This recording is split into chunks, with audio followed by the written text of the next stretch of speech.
টিফিনে বা ব্রেকফাস্টে নতুন কিছু খেতে ইচ্ছে করছে, অথচ মাথায় আসছে না কি বানিয়ে খাবে। তাহলে ঝটপট বানিয়ে নিতে পারো দারুণ স্বাদের এই জলখাবার বা টিফিনের রেসিপিটি। খুব অল্প সময়ে ঝটপট তৈরি করে নেওয়া যায়, সাথে ভীষণই হেলদি একটা রেসিপি, যেটা দেখা মাত্রই ঝটপট বাড়িতে বানিয়ে ফেলতে পারবে। চাইলে স্কুল কলেজে টিফিনেও কিন্তু এটা রেডি করে দেওয়া যাবে। একদম কথা বলতে বলতে ঝটপট বানিয়ে নেওয়া যায়। আর সাথে করে দেখাবো একটা স্পেশাল চাটনি। এই চাটনি দিয়ে এই টিফিনটা খেতে কিন্তু দারুণ লাগে, আর খুবই অল্প সময়ে ঝটপট একটা রেসিপি।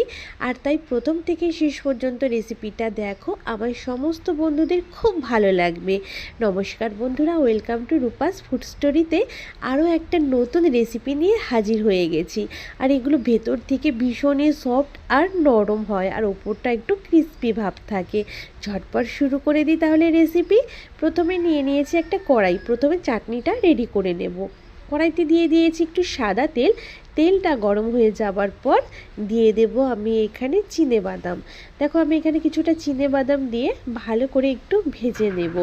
হালকা একটু চিনেবাদামটা ভাজা হয়ে গেলে দিয়ে দিচ্ছি বড় সাইজের একটা টমেটো কুচি, সাথে দুটো কাঁচা লঙ্কা আমি ভেঙে দিয়েছি মাঝখান থেকে, আর 2 কোয়া রসুন।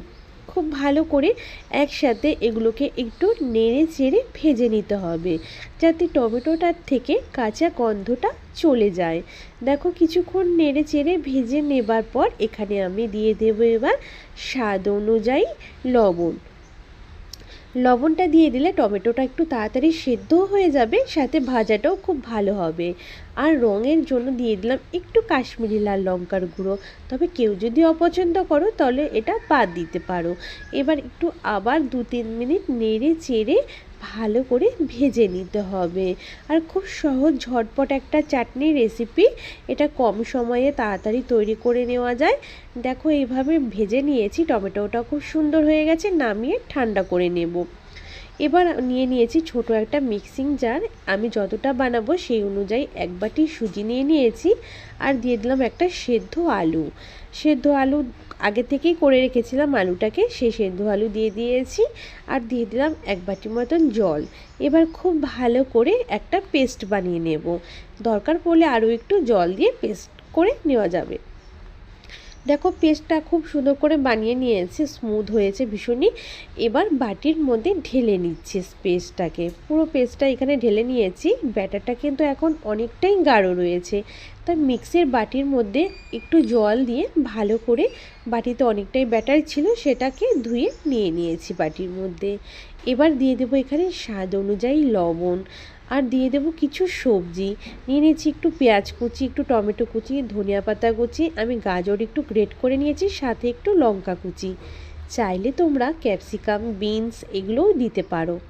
খুব ভালো করে সবজিগুলোকে ব্যাটারের সাথে মিশিয়ে নেব। তোমরা চাইলে যেটা ভালো লাগে সবজি খেতে তোমাদের, সেই রকম সবজিও এখানে কিন্তু দিতে পারো। আমার হাতের কাছে যেই সবজিগুলো ছিল সেগুলো এখানে দিয়ে দিয়েছি। খুব ভালো করে ব্যাটারটা মিশিয়ে নিয়েছি।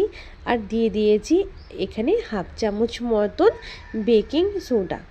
তোমরা চাইলে এখানে ইনো ব্যবহার করতে পারো, না চাইলে এমনিও তৈরি করে নিতে পারো, তবে এটা ভেতর থেকে ভীষণই সফট হবে। তা খুব ভালো করে মিশিয়ে নিচ্ছি ব্যাটারটাকে। আর ব্যাটারটা কিন্তু বেশি পাতলা হবে না, একটু গাঢ়ই থাকবে ব্যাটারটা। এদিকে দেখো চাটনিটাও কিন্তু এখানে যে ভেজে রেখেছিলাম টমেটোগুলোকে, এগুলো পেস্ট করে নেব, তাহলে আমাদের চাটনি রেডি হয়ে গেল। সাথে হালকা একটু জল দিয়ে দিচ্ছি, কারণ একদম শুকনো শুকনো হবে চাটনিটা, তাই হালকা জল দিয়ে খুব সুন্দর পেস্ট করে নিয়েছি। রেডি হয়ে গেল ঝটপট একটা চাটনি। এবার আমরা টিফিনগুলো বানিয়ে ফেলবো। তার জন্য আমি এখানে একটা তড়কা প্যান নিয়েছি। তড়কা প্যানের মধ্যে একটু সাদা তেল গরম করে নেবার পর 1 চামচ মতন ব্যাটার, এখানে 1 হাতা ব্যাটার দিয়ে দিয়েছি। ব্যাটারটা দেবার পর এবার আমি এটাকে কিন্তু একটু ঢেকে দেব। ঢেকে দিলে কী হবে, এটা ভেতর থেকে খুব সুন্দর সেদ্ধ হবে।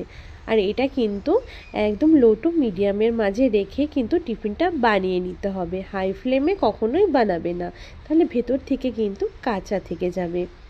একটা পিঠ যখন হয়ে যাবে এভাবে উল্টে দিয়ে আমি অপর পিঠটাও যাতে সুন্দর একটু রং আসে, ভাজাটাও সুন্দর হয়, হালকা করে আরও একটু তেল দিয়ে দিয়েছি। তবে তোমরা চাইলে আরও কম তেলেও বানিয়ে নিতে পারো এটা, তবে মুখরোচকের জন্য একটু তেল দিয়েছি এখানে। তা দেখো এবার ওই পাশটাও খুব সুন্দর করে কিন্তু ভাজা হয়ে গেছে। চাইলে কিন্তু উল্টে পাল্টে আরও একটু লাল করে ভেজে নেওয়া যাবে। তা আমি অপর পিঠটা আরেকটুখানি লাল করে ভেজে নেব, তার জন্য উল্টে দিয়েছি। দেখো খুব সুন্দর করে কিন্তু দুটো পিঠ কিন্তু ভাজা হয়ে গেছে। আর টিফিনগুলো দেখতেও কিন্তু খুব সুন্দর লাগে, কত সুন্দর ঝটপট একটা টিফিন রেডি হয়ে গেল। একইভাবে চলো আরও একটা টিফিন তোমাদের ভেজে দেখাচ্ছি। আমি আবার তড়কা প্যানে একটুখানি দিয়ে দিয়েছি সাদা তেল।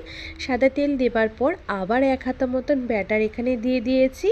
ব্যাটারটা দিয়ে দেওয়ার পরে আবার একটু আমি ঢেকে দিচ্ছি একটা ছোট্ট প্লেট দিয়ে। ঢেকে দিয়ে আমি 3 থেকে 4 মিনিট অপেক্ষা করব, তাতে কিন্তু ভেতরটা খুব সুন্দর সেদ্ধ হয়ে যাবে। এবার ঢাকাটা তুলে নিচ্ছি, ওপরটাও দেখো কত সুন্দর কালার চেঞ্জ হয়ে গেছে। এবার এটাকে উল্টে দিতে হবে আমাদের। উল্টে দিয়েছি, দেখো নিচটাও কত সুন্দর কিন্তু ভাজা হয়েছে, পুড়েও কিন্তু যায়নি। এটাকে কিন্তু একদমই লো টু মিডিয়ামের মাঝে রেখে ভেজে নিতে হবে। আবার একটু ঢাকা দিয়ে দিলাম যাতে ভাজাটা খুব ভালো হয় বা ভেতর থেকেও সুন্দর সেদ্ধ হয়। আর হালকা করে একটু তেলও দিয়ে দিচ্ছি যাতে নিচের সাইডটাও খুব সুন্দর একটা রং ধরবে, ভাজাটাও কিন্তু খুব ভালো হবে। চাইলে তোমরা এভাবে ঢেকেও কিন্তু এভাবে টিফিনটা তৈরি করে নিতে পারো, তাতে কিন্তু দুপাশ থেকে খুব সুন্দর করে টিফিনটা ভাজা হয়ে যাবে এবং ভেতরটাও কিন্তু কোনো রকম কাঁচা থাকার কিন্তু আর ভয় থাকবে না। দেখো নিচটাও কত সুন্দর রং ধরে গেছে আর ভাজাটাও কিন্তু খুব সুন্দর হয়েছে। দেখো কত সহজেই ঝটপট টিফিনগুলো বানিয়ে নেওয়া যায়, কত সহজ একটা রেসিপি।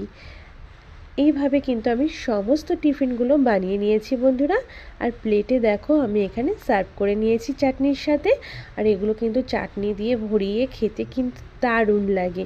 তোমরা চাইলে হাতে যদি কম সময় থাকে শুধুমাত্র এটা টমেটো কেচাপের সাথেও পরিবেশন করতে পারো।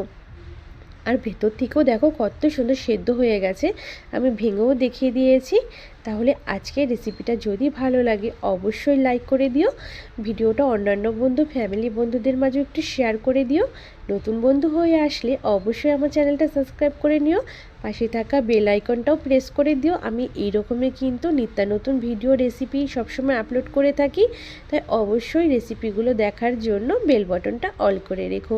আমার সমস্ত বন্ধুদের জানাই অনেক অনেক ধন্যবাদ আমার সাথে এবং পাশে থেকে আমাকে সাপোর্ট করার জন্য। আগামী দিনগুলোতেও সাথে থেকো, পাশে থেকো, অবশ্যই আমাকে সাপোর্ট করো। আজ তাহলে এই পর্যন্তই, দেখা হবে অন্য কোনো আবার নতুন রেসিপির সাথে। অবশ্যই চোখ রেখো আমার চ্যানেলে।